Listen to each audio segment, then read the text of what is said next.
I started an internship at a large growing church, and they put me over a media department for the student ministry. And so this student ministry grew from about 300 to 800 youth, and I had no clue like how to do media, how to do videos and production and all this stuff that we're pretty familiar with now. Back then, I didn't really know, so I just went and started recruiting a whole bunch of guys and gals from my college, and was like, hey, you got to come help me. Like, you can edit video, and you know what a camera does. And so that's kind of where I started, and kind of took a right turn from being a youth pastor, or thought I was going to be, into the creative world, media space.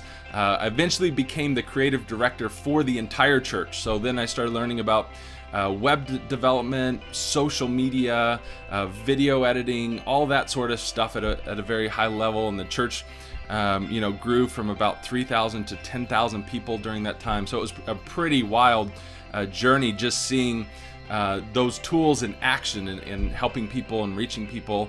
And then my family decided to move up into Kansas City to help start a church. So this was 2013, where my life took another turn. Thought, man, how cool would it be to help pioneer a church? I've got that entrepreneur side of me, again, kind of meeting in the church world of like, man, let's start something brand new. And so we were a part of helping start Summit Park Church in Lee Summit, Missouri.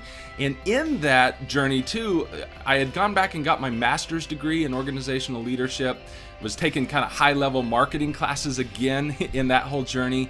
And so a part of the church plant journey was I was kind of looking at all these tools that businesses use to make like piles of money, whether it's Facebook ads or search engine optimization, branding, website, all the stuff that, we're very familiar with in the business space. Well, churches aren't really that familiar with. So my contention kind of going into the church plant was, could we use these same tools not to make money, but to reach people? So in that church plant, we were running Facebook ads. We were doing a ton on social media and search engine optimization. And man, it was crazy to see what God did through that effort. And people's lives were being changed, and marriages restored, families, finding life. And so it was like, man, this stuff is actually working. It's pretty crazy to see God use it. And so more and more churches started to be like, hey, can you show us how to do that? Can you help us, learn how to do that? And it got to the point where there were so many churches and pastors asking for help that I decided, man, I can't do this one-on-one anymore. Let me start putting these concepts into courses, and that way there's no necessary limitation. I was so ecstatic when the Bible came out on audio, because I just put it on at the gym. I'm at the gym, I think Tony Robbins, he calls it net time, no extra time. So if you're driving or you're at the gym or whatever it is, I listen to it, right? It's easier for me to read it than reading it, because I had kind of the same challenge. But I'll give you a kind of a metaphor, an example of what happens to a lot of people, whether it be the Bible, whether it be some form of motivation or inspiration that helps them stay in a state of positivity and happiness.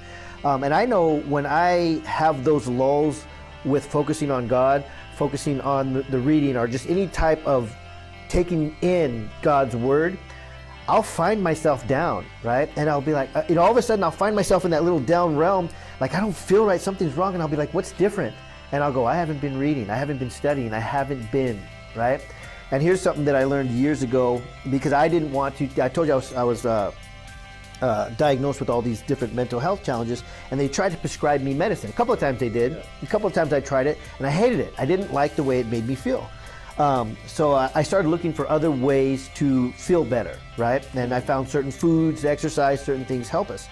But one of the things that I've learned while studying different types of medications and those ups and those downs is that there are a lot of people who will go on a medication and they need it, right? They do need it. Some people need the medication and they'll take it, they need it, and they feel better. And they'll take it for like a month, 2 months, and it's like, man, their whole life is different. They're happy, they can communicate with people. Because when we're in those states, we seclude ourselves, right? It's just darkness.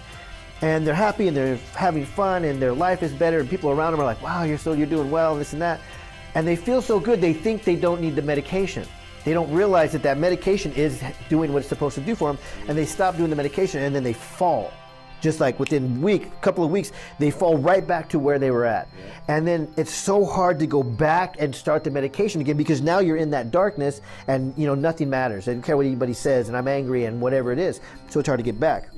Now, that's a medication, but it also is the same with studying the Bible, listening to your motivation, listening to your inspiration. It's not Bob, Zig Ziglar said, do you wait until your car dies from running out of gas before you fill it up? And everybody's like, no, right? He's like, then why do you do that with your mind, with your heart, with what you're studying? That's what people do. They watch some motivation, they listen to something, they read the Bible, and they're feeling good, and they have a great, they're doing well, they're feeling good. And then they'll stop and they'll wait until they're all the way dead. Like, man, I feel like crap. I need to read the Bible or something like that, right? Why wait till your car is out of gas and then you have to go get gas and fill it up? You fill it up on a regular basis, right? Do the same thing with your mind and do the same thing with your heart. I got into just the full-time ministry world and how can I impact lives. I believe Jesus is the answer for every human being. It all starts with that. And I think that I get to share that message with people.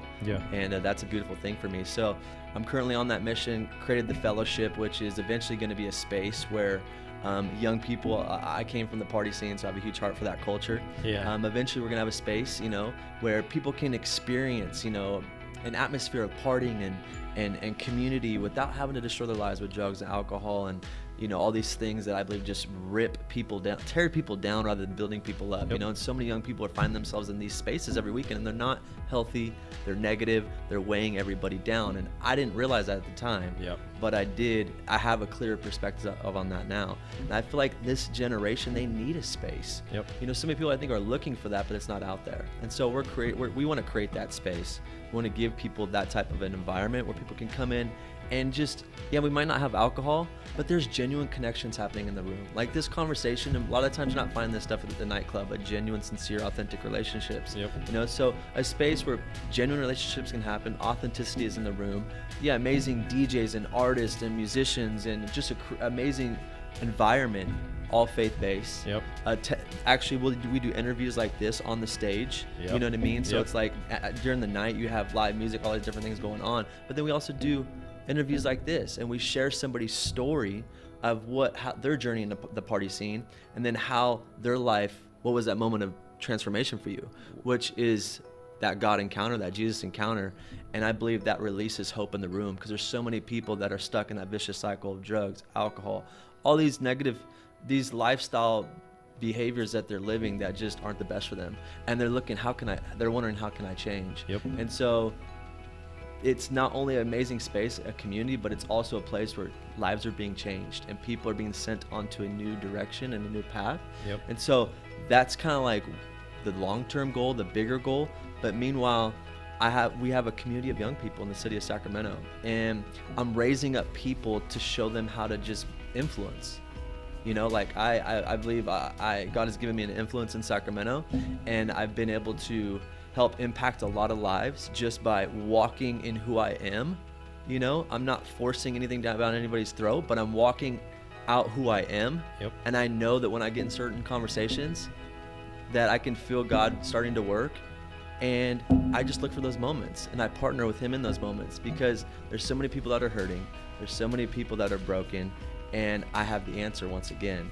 And so I'm raising up a bunch of young people in the city of Sacramento as influencers to impact and bring change within the city. So I currently do that full-time. I'm full-time looking to bring impact, looking to help change lives, seeing how I can serve. And then I'm raising up a team of young people to be doing the same thing and just teaching them what it really means to be an influencer and really influence for God's kingdom, which I believe is the best influence that we could be making. It's money well spent when you can invest in getting that type of input into your life, into your mind. Do it. If you don't have mentors, and I agree, Adrian, with you, like you basically need different mentors for different almost aspects of your life and of your business. So I've got a lot that they don't even know my name. Like I've invested in their courses or their content. They don't have a clue who I am, but they've definitely shaped the direction of my business, of my future. So I've got one guy that I mentioned that's in kind of more the business space, not working with churches, but helps me understand business. And then I've certainly got some spiritual mentors. I've got some local guys here that are running businesses that are probably 10 times my size, but they've gone through this journey, so they're helping me understand like how you grow through the different stages of this. Early on too, I noticed in the Christian space there wasn't even a place for Christian entrepreneurs to get together, so we created a Facebook group of just a handful of Christian entrepreneurs. That's kind of been kind of a peer-to-peer mentorship. There's been a lot of us on the same journey. So man, I agree with you that it's absolutely crucial that if you have an area in your life that you're wanting to go to the next level, man, find somebody who's already there and figure out a way to get them speaking into your life, because that's really, man, I don't know if there's anything else quite like it that can help you level up in life, in your spiritual life, in business. Yeah, agree, man, wholeheartedly on that front.